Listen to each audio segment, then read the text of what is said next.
Un libro escrito hace casi 2000 años predijo, con detalles exactos, algo que iba a pasar en un país específico, en una fecha específica.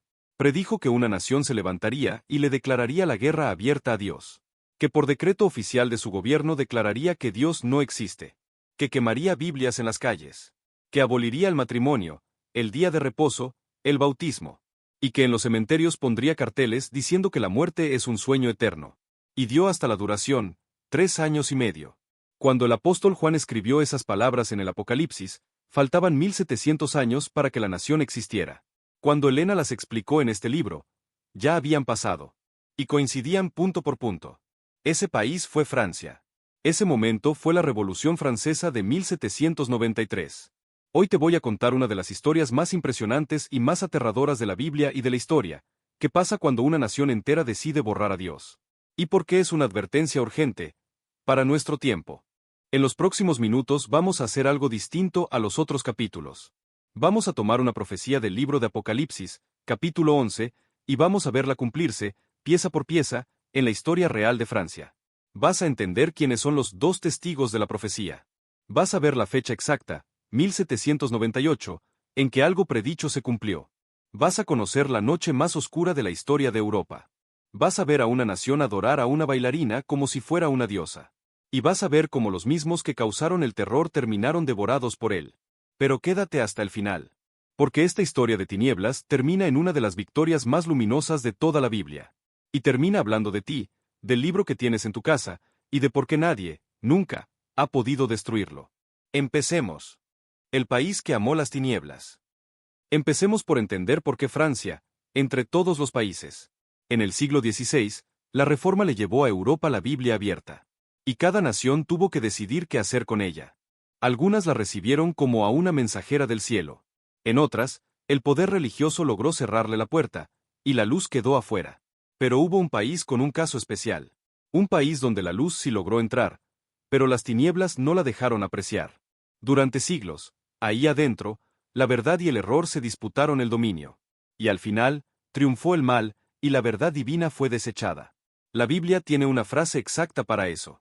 Dice, esta es la condenación, que la luz vino al mundo, y los hombres amaron más las tinieblas que la luz. Fíjate en el verbo. No dice que no vieron la luz. Dice que la amaron menos que a las tinieblas. La vieron, y prefirieron la oscuridad. Y ese es el punto más escalofriante de todo el capítulo, así que quiero que lo entiendas desde el principio. Aquella nación tuvo que cosechar los resultados del mal que ella misma se había escogido. El libro lo dice con una imagen tremenda. El freno del Espíritu de Dios le fue quitado al pueblo que había despreciado el don de su gracia. Piensa en lo que significa eso. Durante toda tu vida, hay una influencia de Dios que te detiene de las acciones que quieras hacer. Esa vocecita. Esa incomodidad cuando vas a hacer algo malo. Ese no lo hagas. Es la gracia de Dios conteniéndote, para que no cometas errores y no te hagas daño. ¿Y qué pasa si una persona, o una nación, rechaza esa gracia una y otra vez, durante siglos, hasta el final? Que en algún momento, Dios respeta esa decisión, y deja que hagas lo que tú tanto defiendes. Que está bien ya no te detiene más. No es que Dios los castigó activamente, es que tú hiciste lo que creíste que está bien. Es que se apartó, y los dejó tener exactamente lo que tanto pidieron, un mundo sin él. Y todo el planeta pudo ver, en carne viva, cómo es un mundo del que se ha quitado a Dios. Guarda esa idea, porque a eso vamos a llegar. Y da miedo. La profecía imposible. Ahora vamos al corazón de este capítulo. La profecía está en Apocalipsis 11. Y quiero leerte las partes clave, porque necesitas escucharlas antes de ver cómo se cumplieron. El ángel del Señor dijo, daré autoridad a mis 2 testigos, los cuales profetizarán 1260 días, vestidos de sacos. Sigue. Y cuando hayan acabado de dar su testimonio, la bestia que sube del abismo hará guerra contra ellos, y prevalecerá contra ellos, y los matará. Y sus cuerpos muertos yacerán en la plaza de la gran ciudad, que se llama simbólicamente Sodoma y Egipto, en donde también el Señor de ellos fue crucificado. Y los que habitan sobre la tierra se regocijan sobre ellos, y hacen fiesta, y se envían regalos los unos a los otros, porque estos 2 profetas atormentaron a los que habitan sobre la tierra. Y por último, y después de los 3 días y medio, el Espíritu de vida, venido de Dios, entró en ellos, y se levantaron sobre sus pies, y cayó gran temor sobre los que lo vieron. Suena misterioso, ¿verdad?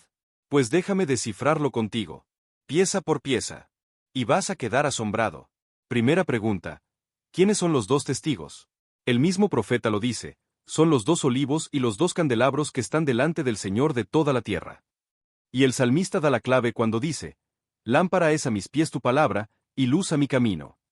Los dos testigos son las Escrituras, el Antiguo Testamento y el Nuevo Testamento.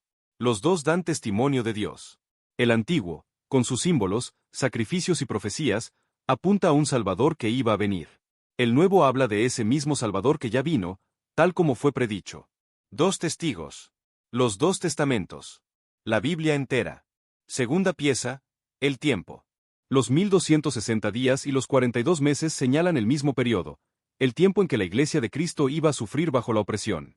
En la profecía bíblica, un día representa un año. Así que son 1260 años. ¿Y cuándo empezaron? En el año 538 después de Cristo. ¿Y cuándo debían terminar? Suma. 538 más 1260 da 1798. Recuerda esa fecha. 1798. Y aquí viene el primer cumplimiento exacto. En esa fecha, en 1798, un ejército francés entró en Roma, tomó preso al Papa, y éste murió en el destierro.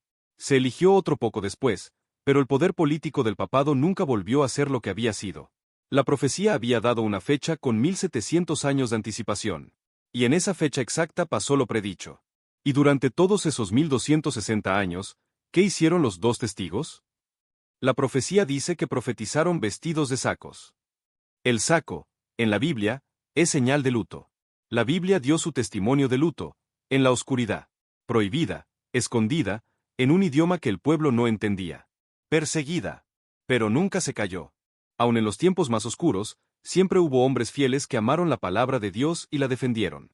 Los valdenses, Wycliffe, Hus, Tyndale, toda la serie que hemos visto. Los testigos vestidos de luto, pero vivos. Y ahora fíjate en las señas de la gran ciudad donde iban a matar a los testigos. La profecía le da 3 nombres simbólicos, y cada uno es una pista precisa. Primero, la llama Egipto. ¿Por qué Egipto? Porque de todas las naciones de la Biblia, Egipto fue la que negó con más descaro la existencia del Dios vivo. Cuando Moisés le llevó el mensaje de Dios, el faraón respondió, ¿quién es Jehová, para que yo oiga su voz? Yo no conozco a Jehová. Eso es ateísmo puro. Así que la profecía anunciaba una nación que iba a hacer lo mismo, negar a Dios oficialmente. Segundo, la llama Sodoma. ¿Y qué caracterizó a Sodoma? La corrupción moral, la vida disoluta, el quebrantamiento total de la ley de Dios en lo sexual y lo moral. Así que la profecía anunciaba una nación marcada también por esa degradación. Y tercero, dice que es la ciudad donde también el Señor de ellos fue crucificado. No literalmente Jerusalén, sino un lugar donde Cristo sería crucificado de nuevo, en la persona de sus discípulos. Una nación que perseguiría a los cristianos con especial saña. Ateísmo como Egipto. Corrupción como Sodoma. Persecución de Cristo. 3 señas. Un solo país. Y todo esto, escúchame bien, fue escrito en el primer siglo. 1700 años antes de que ese país cumpliera cada detalle. Ese país fue Francia. Y ahora vamos a ver cómo se cumplió cada seña, una por una. El ateísmo de Egipto. Empecemos por la primera seña, el ateísmo de Egipto. La profecía anunciaba una nación que, como el faraón, negaría oficialmente a Dios. ¿Se cumplió? Escucha lo que escribió un historiador, Sir Walter Scott, sobre lo que pasó en Francia en 1793.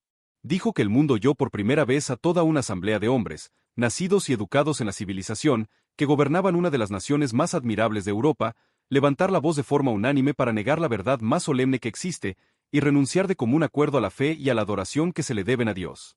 Y otro historiador lo dijo aún más fuerte, que Francia es la única nación en la historia del mundo que, por decreto de su asamblea legislativa, declaró que no hay Dios.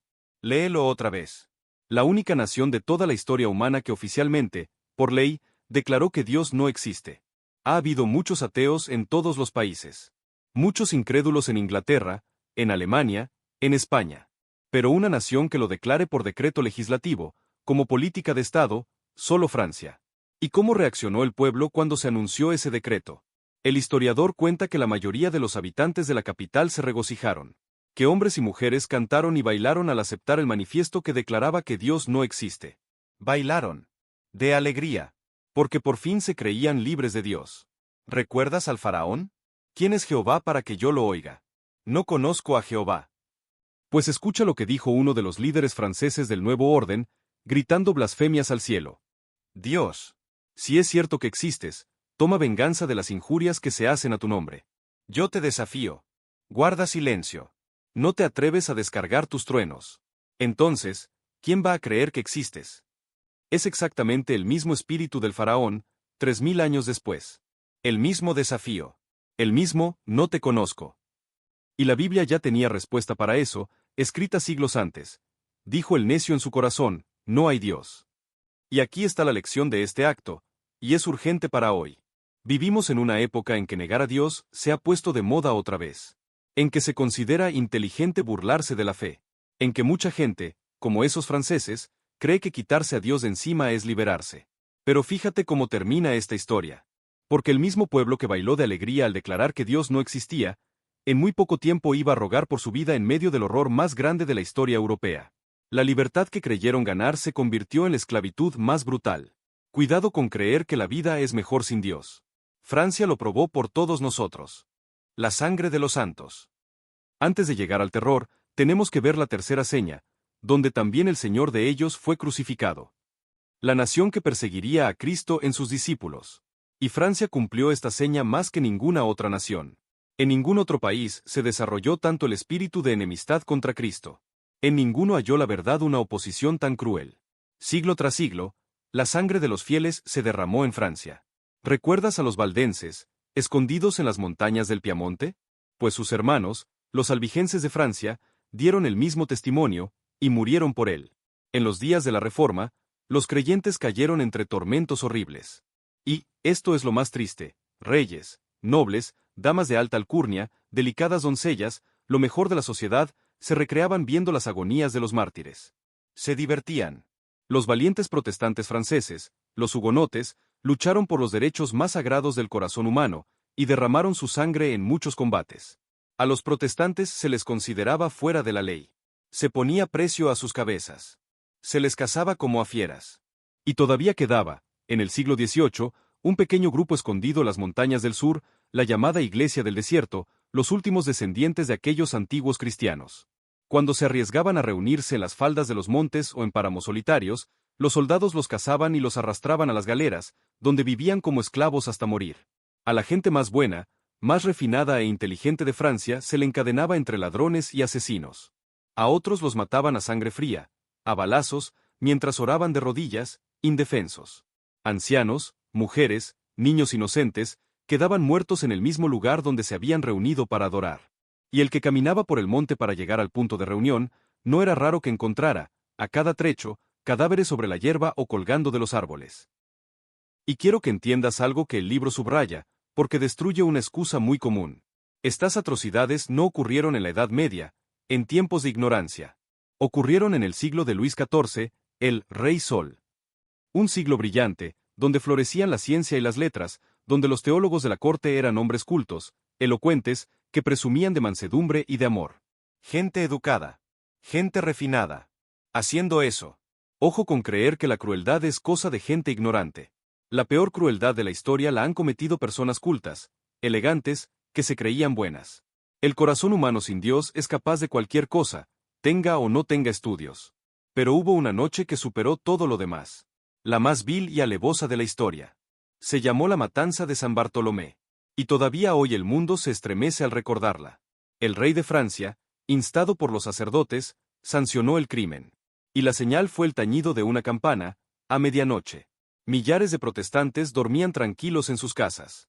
Confiaban, porque el propio rey les había dado su palabra de que estaban protegidos. Y a esa señal, en la oscuridad, sin previo aviso, fueron arrastrados a la calle y asesinados.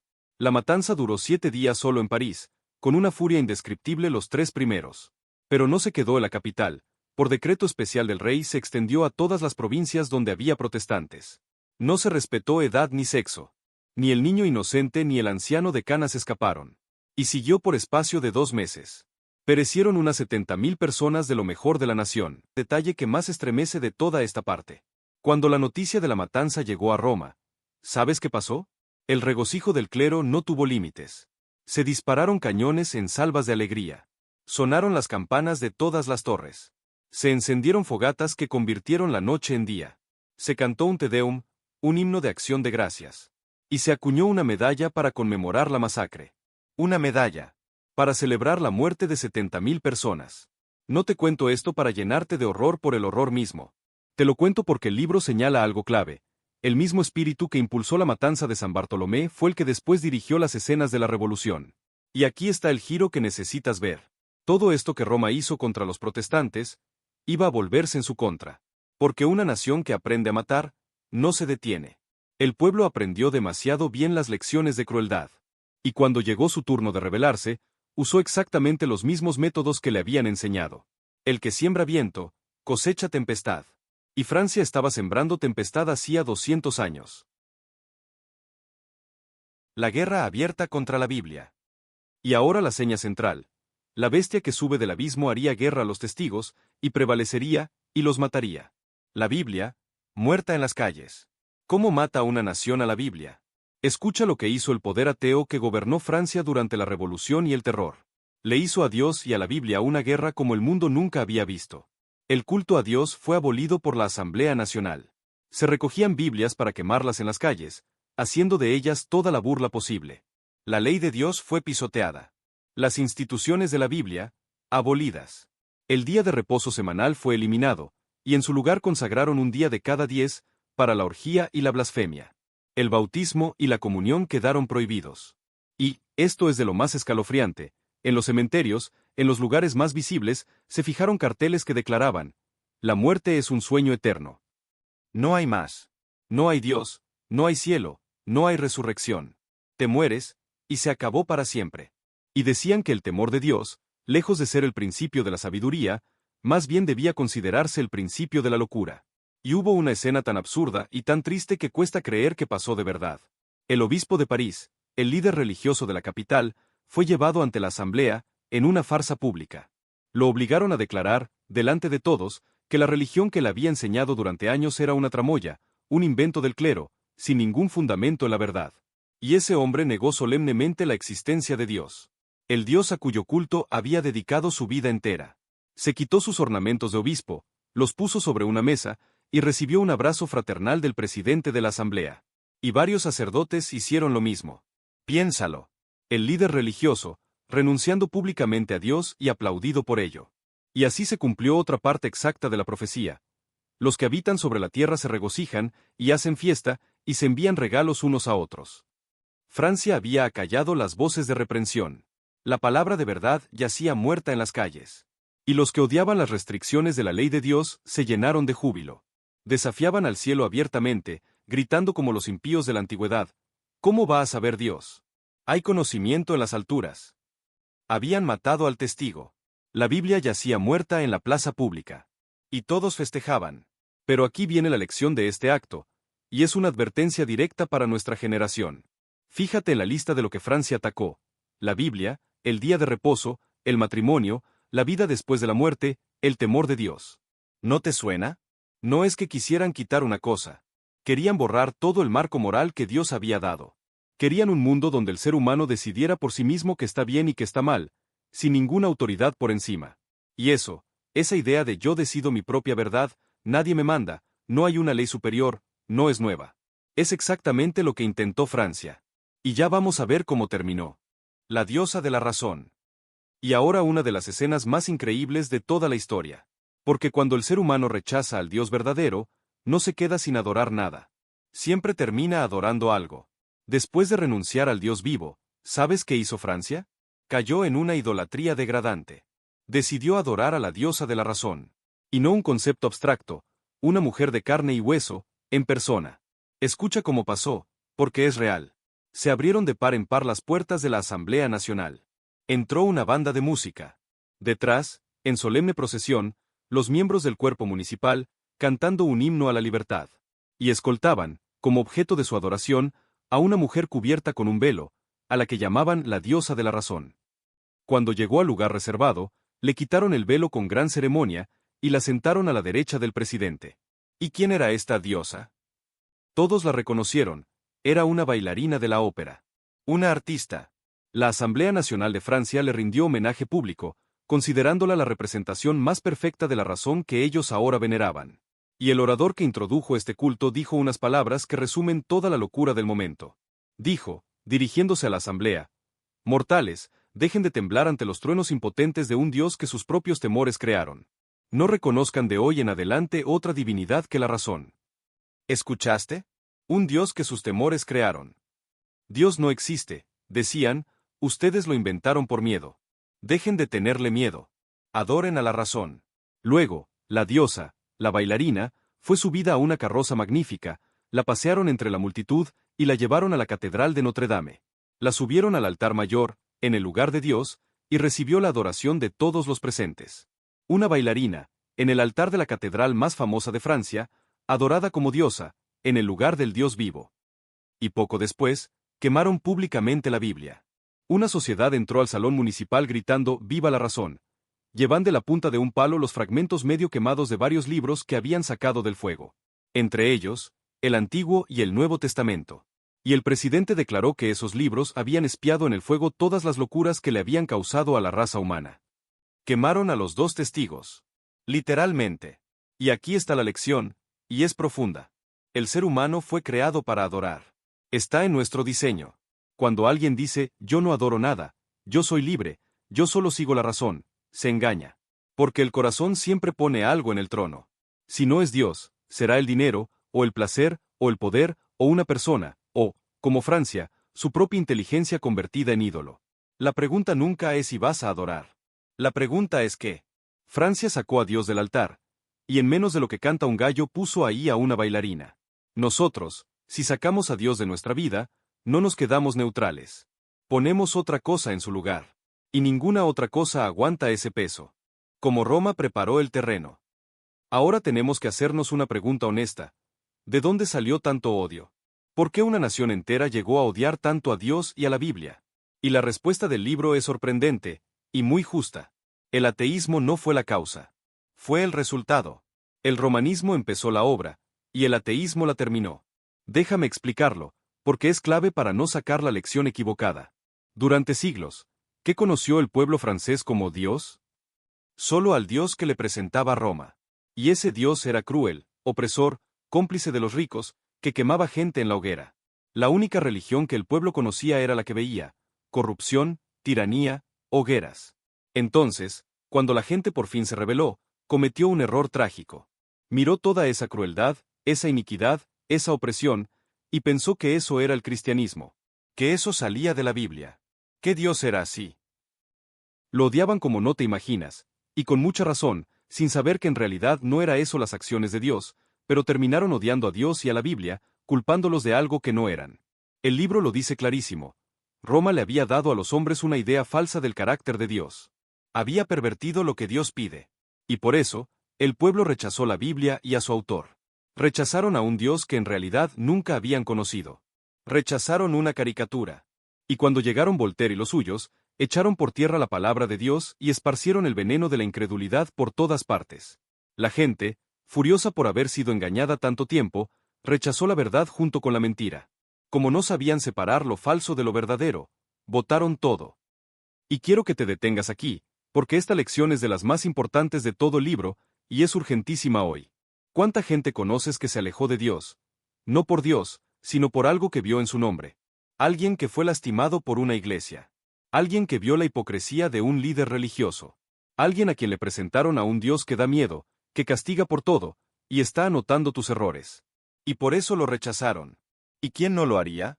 En realidad, ¿quién amaría a ese tipo de Dios? Pero aquí no era que Dios hacía todo lo que mostraban, sino sus propias acciones de los que decía ser doctores en el conocimiento de la Biblia, lo interpretaron a su manera para controlar a toda la población y acostumbrado a seguir cometiendo engaños frente a la población.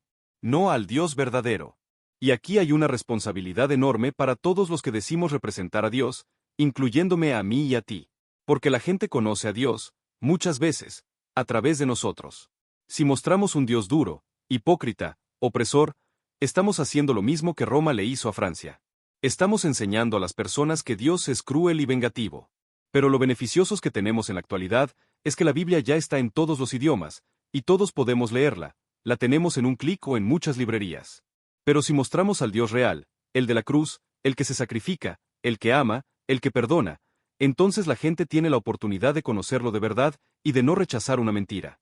Roma preparó la revolución con su falso Dios. La miseria antes de la tormenta. Pero no fue solo lo religioso. Fue también lo social. Y aquí el libro es demoledor, porque muestra cómo la opresión engendra la explosión. ¿Cómo vivía el pueblo francés antes de la revolución? En muchas provincias, los nobles eran dueños de toda la tierra, y los trabajadores eran simples arrendatarios, a merced del rico. El campesino tenía que someterse a exigencias exorbitantes. La carga de sostener a la iglesia y al Estado caía enterita sobre los hombros de los pobres y la clase media, recargados de impuestos por las autoridades y por el clero. Escucha esta frase, porque retrata todo un sistema. El placer de los nobles era considerado ley suprema, y que el labriego pereciera de hambre no conmovía a sus opresores. Los agricultores vivían una vida de trabajo durísimo y de miseria sin alivio. Y si osaban quejarse, se les trataba con desprecio. En los tribunales, siempre se fallaba a favor del noble y en contra del campesino. Los jueces aceptaban sobornos sin escrúpulo. Cualquier capricho de la aristocracia tenía fuerza de ley. Una clase privilegiada de apenas 150.000 personas vivía a costa de la degradación de millones. ¿Y qué hacían los reyes mientras tanto? Fíjate en esta frase, porque es el retrato del egoísmo perfecto. El rey Luis XV, medio siglo antes de la Revolución, sabía perfectamente que todo se estaba pudriendo. Sus consejeros le advertían, le rogaban que hiciera reformas. ¿Y qué respondía? Procuren que todo siga así mientras yo viva. Después de mi muerte, que suceda lo que quiera. Y la frase con la que pasó a la historia, resumiendo su indiferencia total, después de mí, el diluvio. Que se hunda todo, pero después de que yo me muera. Mientras yo esté cómodo, no me importa lo que venga. Piensa en el veneno de esa actitud. Mientras yo esté bien, lo demás no me importa. Y no es solo de reyes. Es una tentación de todos. ¿Cuánta gente vive así hoy? Mientras a mí me vaya bien, que el mundo arda. Mientras yo tenga lo mío, no me importa el de al lado. Y el diluvio llegó. Solo que no le tocó a Luis XV. Le tocó a su nieto, Luis XVI, que terminó en la guillotina. El egoísmo casi nunca lo paga el egoísta. Lo pagan los que vienen detrás. Y aquí el libro hace una observación luminosa, todo esto lo habría podido evitar la Biblia. Porque las enseñanzas de la Biblia son las que habrían puesto los corazones a aquellos principios de justicia, de templanza, de verdad, de equidad y de compasión, que son la base de la prosperidad de un pueblo. La justicia engrandece a la nación, dice Proverbios.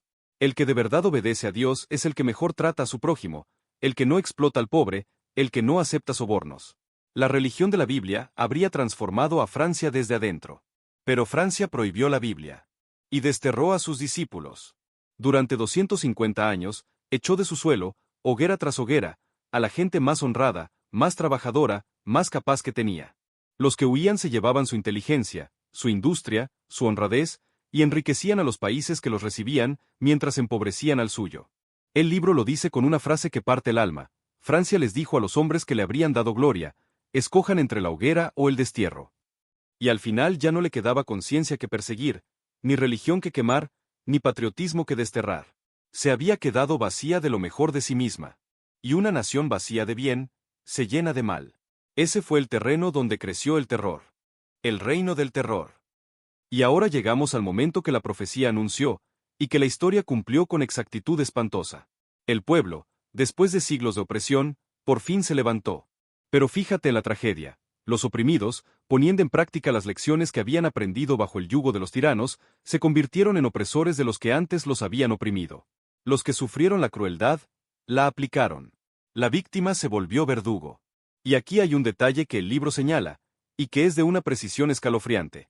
¿Recuerdas dónde encendió Francia su primera hoguera contra los protestantes, al comienzo de la Reforma? Pues en ese mismo lugar la Revolución levantó su primera guillotina.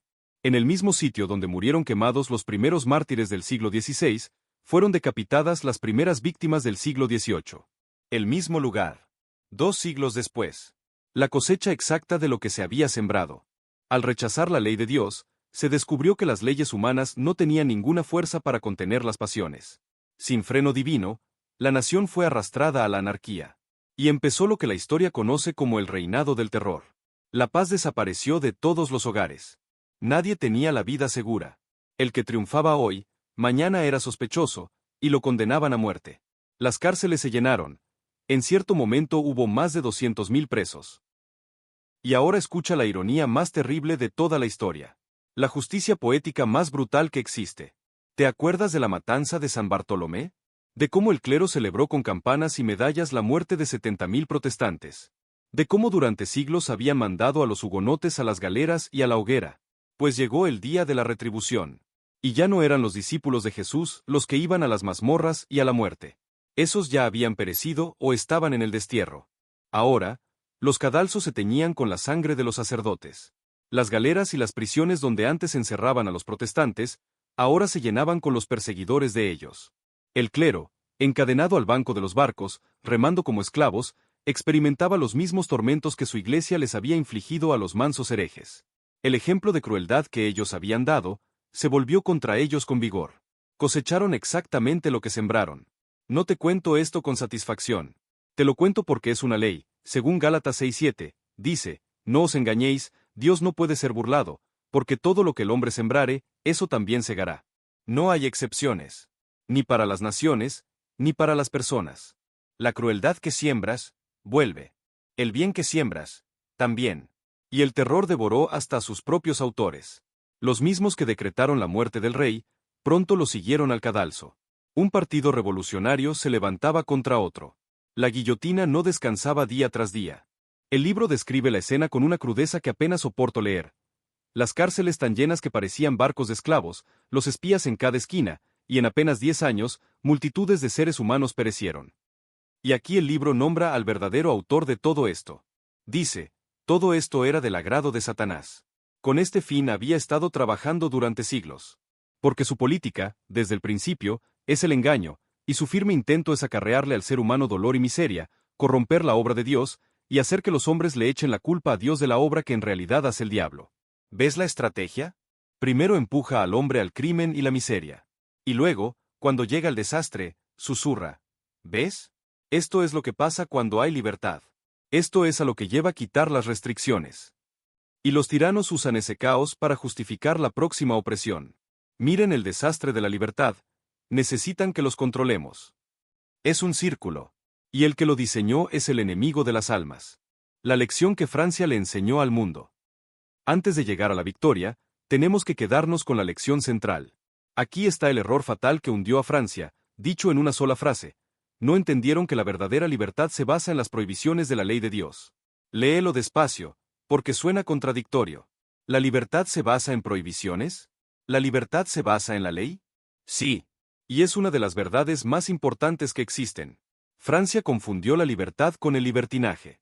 Creyó que ser libre era no tener ninguna regla, ningún límite, ninguna autoridad por encima. Nadie me manda, yo hago lo que quiero, no hay ley superior. Eso le sonaba a libertad total. Y les trajo la esclavitud total. El terror. La guillotina. El hambre. La sangre en las calles. Nadie fue menos libre que los franceses cuando se creyeron los más libres. ¿Por qué? Piénsalo con un ejemplo. Un tren es libre mientras corre sobre sus rieles. Puede llegar lejísimos, rápido, a su destino. ¿Qué pasa si el tren dice estos rieles me limitan, quiero ser libre y se sale de la vía? No se vuelve más libre. Se destruye. La ley de Dios son los rieles. No están ahí para limitarte, sino para llevarte a destino sin destruirte. Dios dice, oh, si hubieras escuchado mis mandamientos. Entonces tu paz habría sido como un río, y tu justicia como las olas del mar. Sus mandamientos no son una jaula. Son el cauce por donde corre el río de la paz. Y el libro remata con una sentencia que deberíamos grabarnos. Los que no quieran leer esta lección en el libro de Dios, en la Biblia, tendrán que leerla en la historia de las naciones. O aprendes la lección por las buenas, leyéndola, o la aprendes por las malas, viviéndola. Francia la vivió, para que el mundo entero la pudiera leer. Y para nuestra época, esto es urgente. Vivimos rodeados del mismo mensaje que sedujo a Francia. No hay verdad absoluta, cada quien define su moral. Las reglas son opresión, libérate de todo límite. Suena moderno. Suena liberador. Es exactamente lo que gritaban en las calles de París en 1793. Y termina siempre igual. Porque un pueblo sin ley moral no se vuelve libre. Se vuelve esclavo del más fuerte, del más cruel, del que grita más alto. La libertad sin la ley de Dios no es libertad. Es el camino más corto al caos. La resurrección del libro. Y ahora, después de tanta oscuridad, llega la luz. Porque la profecía no terminaba con los testigos muertos en la calle. Tenía una última parte, y es gloriosa. ¿Te acuerdas? La profecía decía: después de los 3 días y medio, el espíritu de vida, venido de Dios, entró en ellos, y se levantaron sobre sus pies, y cayó gran temor sobre los que lo vieron. Los testigos muertos vuelven a la vida. Y aquí está el cumplimiento, exacto hasta en el tiempo. En 1793, la Asamblea Francesa promulgó los decretos que abolían la religión cristiana y desechaban la Biblia. Los testigos quedaron muertos en la calle. ¿Y cuánto duró?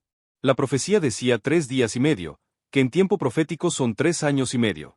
Pues bien, 3 años y medio después, ese mismo cuerpo legislativo adoptó una resolución que anulaba aquellos decretos y le devolvía la tolerancia a las escrituras. 3 años y medio. Exacto. Como estaba escrito 1700 años antes. El mundo entero contempló, estupefacto, los resultados terribles de haber despreciado la palabra de Dios. Y los hombres reconocieron, a la fuerza, que la fe en Dios y en su palabra es la base de la moralidad. Habían probado el mundo sin Dios. Y era un infierno. Pero la profecía decía algo más. Que los testigos no solo revivirían, sino que subirían al cielo, a la vista de sus enemigos. Que serían exaltados.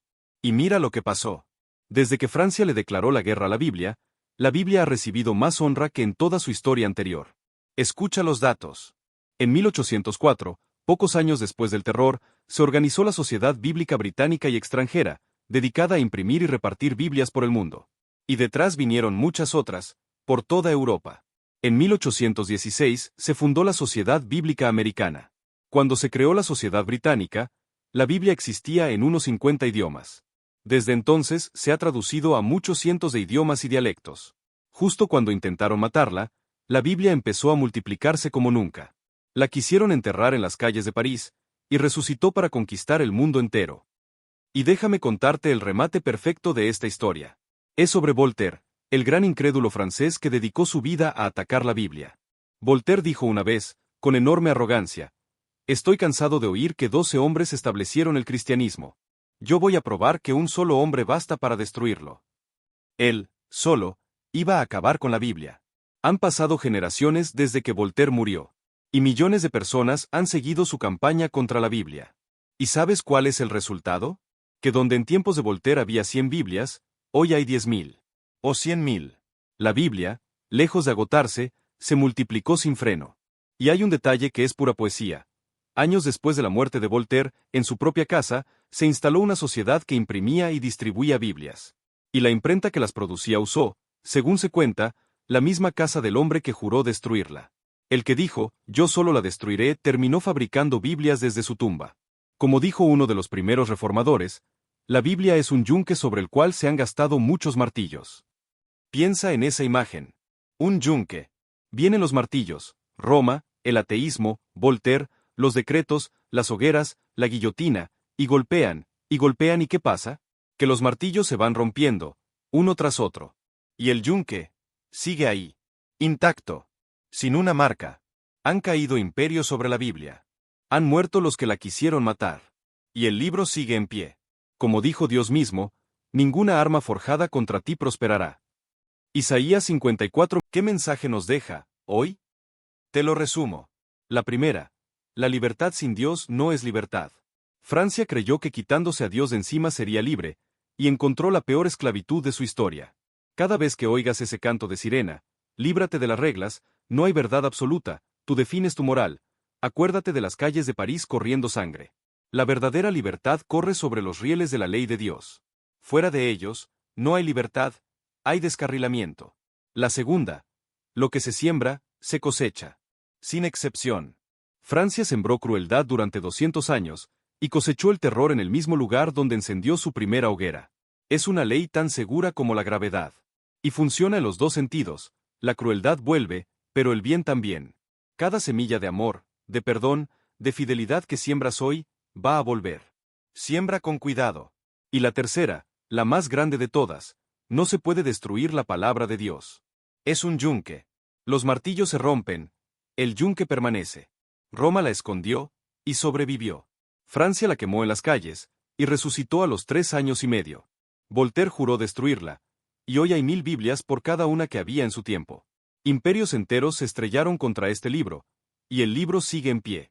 Y esa Biblia indestructible, esa que sobrevivió a todo, es la que tú tienes en tu casa, en tu mesa, en tu teléfono, la misma por la que murieron los valdenses, Tíndale, los hugonotes, la misma que Francia no pudo matar. Está en tus manos. Piénsalo así, si tantos, con tanto poder, durante tantos siglos, intentaron destruirla y no pudieron, quizás es porque hay alguien cuidándola. Y si él cuida así de su palabra, ¿cómo no va a cuidar de ti, que la lees? Francia le dijo a Dios, no te conozco. No existes. Aplastad al infame. Y probó, para toda la historia, como es un mundo sin Dios. Tú tienes hoy la decisión contraria en tus manos. Puedes abrir ese libro que nadie pudo destruir, y conocer al Dios que Francia rechazó. El que dice, el que me oyere habitará seguro, y estará tranquilo, sin temor de mal. No ames las tinieblas más que la luz. Ese fue el pecado de Francia. Que no sea el tuyo. Y en el próximo video vamos a cruzar el océano, hacia un continente nuevo. Vamos a conocer a los hombres y mujeres que huyeron de toda esta persecución, se subieron a un barco frágil, y cruzaron el Atlántico solo para poder adorar a Dios en libertad. Vamos a América, tierra de libertad. Y ahí nació algo que cambiaría al mundo. No te lo pierdas. Suscríbete a nuestro canal y activa la campanita. Gracias por acompañarme hasta el final de este viaje. Que Dios te bendiga. Y recuerda, han caído imperios sobre este libro, y el libro sigue en pie. Ábrelo. Es indestructible, y es para ti.